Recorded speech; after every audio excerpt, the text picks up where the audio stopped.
चलो चलो भाई बूटा करो लोड करो करो चल गई चलाओ कराओ लोड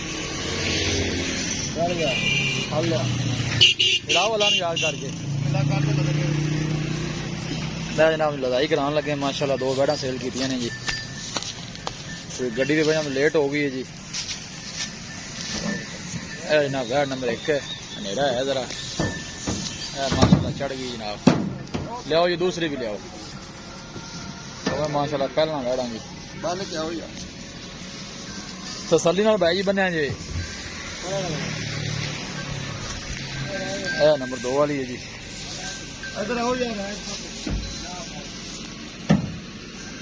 कैसर भाई ने जनाब लाहौर तो उन्होंने जनाब दोनों जानवर साड़ी परचेज किए ने देखो माशाल्लाह 6,40,000 जनाब इन्होंने दोनों का सौदा होया पहला बैठा ने माशाल्लाह इन्होंने लदाई करा रहे हैं अल्लाह ताला जनाब इन्होंने खैरियत नाल लै जाए तो अल्लाह ताला जनाब उन्होंने नसीबां च करे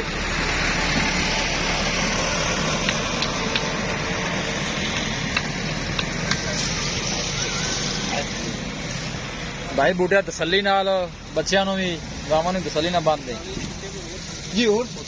राज थोड़ी और पा दे देखो जी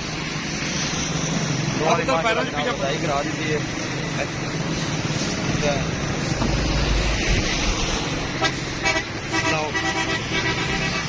लाओ जी डाला लाओ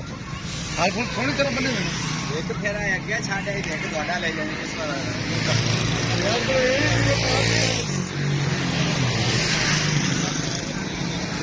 देखो माशाल्लाह जिन्हें वह गड्डी है गड्डी भी जरा तुहानू विजिट करा दी है जी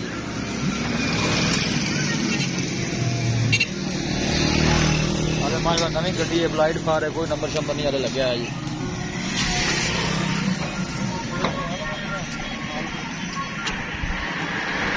हाँ जी भाई बूटा की हाल है तबीयत से ठीक है जहाँ माशाल्लाह सेल हो गया आपने लोडिंग करा दी है किन्ने माशाल्लाह दोवें जानवर सेल हुए 6,40,000 दोनों का सौदा होया है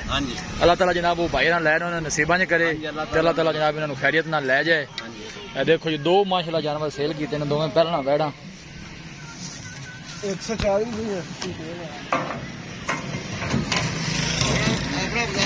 जी जी भाई बस ठीक है जी वीडियो पसंद आवे लाइक की शेयर जरूर करना है मिलांगे अच्छी और लाजवाब वीडियो के नाल अपने मेजबान अफजाल मैंने दो इजाजत।